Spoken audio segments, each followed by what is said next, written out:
bawa motor jangan ngebut-ngebut, jatuh sakit. bukan sakit badannya, bukan sakit karena patah tulang,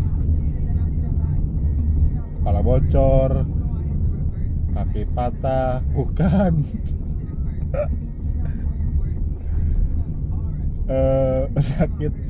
sakit duitnya.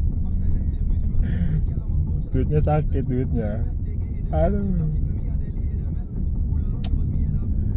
Jangan sampai kalian yang pakai motor ngebut-ngebut. Mungkin kalian udah kebal masalah sakit badan.